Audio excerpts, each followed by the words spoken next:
Right. Good morning, everybody. I'd like to present to you. This is Mandy Richardson of Naturally Learning Limited. And Mandy, please, in your own words, just first say welcome, and in your own words, just tell us about you and what you do and how long you've been doing it for. Okay, so yeah, I am a teacher by trade, spent many years as a teacher, and now I'm the owner and director, managing director of Naturally Learning, which is currently 5 childcare nurseries across mid Cornwall. Wow. Started in 2012 Okay. and have, grown to 5 sites now. Oh, perfect. So please tell me how'd you start? What was the trigger that really got you into this there? I know being a Well, school teacher as well, it's one of yeah, I the was a teacher, spent most of my career working in reception and year one classes. okay. Thoroughly loved working there. Then I became a consultant for Cornwall Council, worked as an early years consultant, advising, training, and supporting other nurseries across Cornwall. And just decided I'd quite like to give it a go myself and Wow. set Wow. something up that had everything I wanted in it, because I Okay. saw lots of good bits in everywhere I saw. I travelled across Cornwall. I travelled across the country and was even lucky enough to go and visit Iceland. And I've been to Copenhagen, seeing the Danish approach to childcare. And I began to build a dream in my own head. And I thought, well, why not try and do something with it? Okay. Wow. Wow. Wow. My hat off to you there. You had it in your head, you got the dream, and so what was your first steps to really get yourself involved? And because there's challenges, and yeah, I'd like to know what was the steps to get it from your head, and to start your Yeah, business. well, 11 years ago when we started, it was very difficult to be given the government funding for the childcare places. Yes. That's not the case so much anymore. It's much easier to do.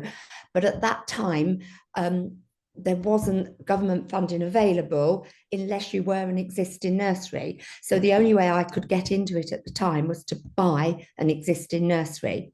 Wow. So I bought into, at the time, I did have a business partner. We've since gone our separate ways, but at the time, we both remortgaged our houses and bought 2 nursery settings that were being sold and worked on changing them to the style that we wanted. Wow. Wow. Wow. Wow. So that was the first step. So yeah, I put in the money myself, really. Okay, okay. Obviously that's a risk, but a risk. Yeah. Well, It well, was a risk and it was yeah, hard work for quite a yeah. few years. The partnership didn't last, so I ended up on my own. She Okay, took one nursery and I took one. But at the time, I'd already began to um, build on the one setting, and by then I'd got another 2. So yeah. I kept 3 nurseries and started out again on my own. Wow. Okay, great, fantastic. And obviously you started in 2012 and looking at, and this how the dream is evolving. And of course, since 2012 up to now, everything is turned and stuff with COVID, and in fact there's so many industries, and just wondering what the impact of COVID had on you as a facility and for your business, and what actions did you take to overcome those challenges.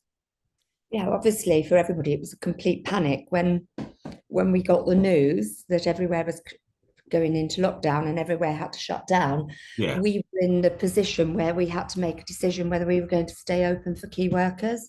Okay. Um, and a lot of nurseries didn't. I have contacts across the country, and we were all frantically talking to each other and sharing our thoughts and ideas. And I made the decision that we would stay open. So Okay. we kept 2 of our sites open for key workers, closed the rest, and we had a core group of people working through that. And it was actually, seems weird to say because it was a scary time, but it was a wonderful time for us as a team. We really came together. my staff that wanted to work volunteered, so I wasn't forcing anybody who was worried to come in. And we had a real camaraderie, two Mm, sides running, supporting each other, supporting key workers. And I think it did us a lot of good. yeah, It, yeah, it did us as a team a lot of good because we really got to know each other. yeah. And we were seen by members of the public, people who needed our services, as a real lifeline at the time. Mm, mm. Wow. So, And you know what? It's interesting that, I spoke to many businesses about the impact of COVID and you know, in the midst of a crisis, good could come out of that, you know what I mean? And yeah, you just shared. It's like well, I've heard like people are kind of like solidifying, lock arms, locking shields, and just holding each other up, and like so yeah, you find out more about each other and you come closer, don't yes. you?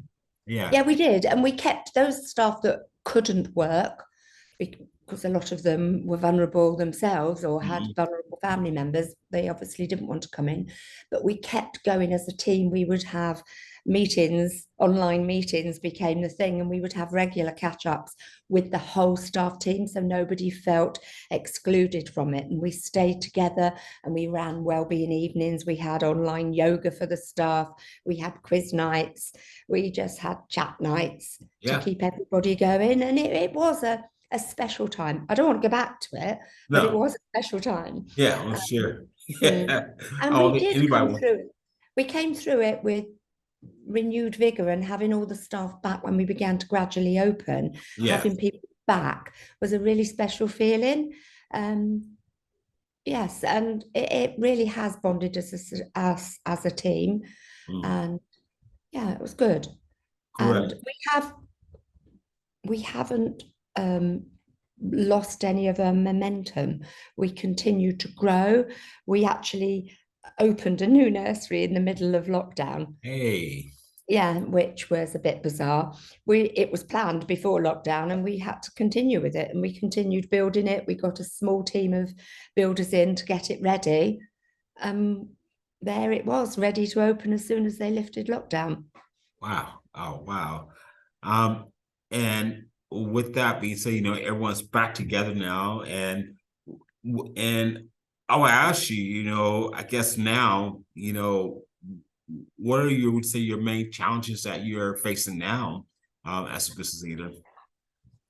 It's an interesting mix of challenges at the moment. Mhm. We've just recently opened our fifth nursery over in Newquay, a brand new build, which is stunning, on the new Nansledden estate. And it is absolutely beautiful, Mm, designed by us and built by the Duchy building team.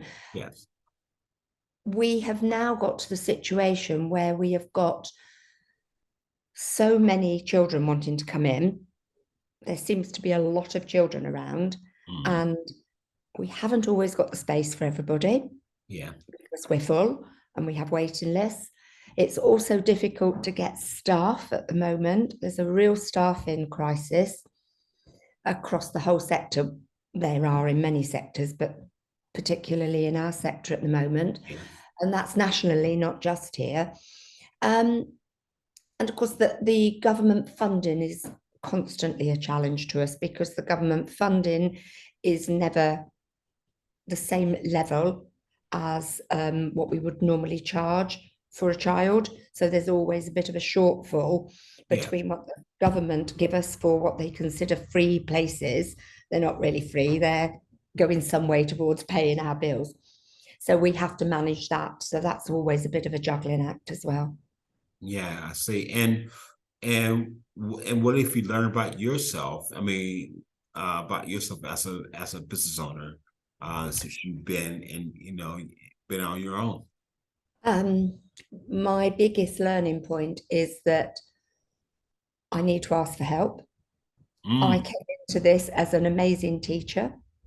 I knew I could teach children. I know lots about children.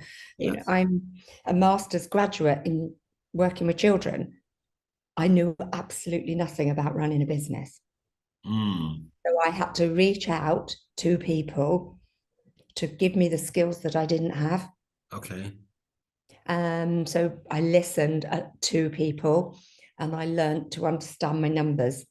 Yes. A job that I really never wanted to No do. one likes to know. I know. I know. Yeah. It's all about So I numbers. I now know. know my numbers, which is really useful. I did a lot of leadership and management training to help me lead a team. Mhm. So I have become a better leader, Come on. much better leader than I was when I started.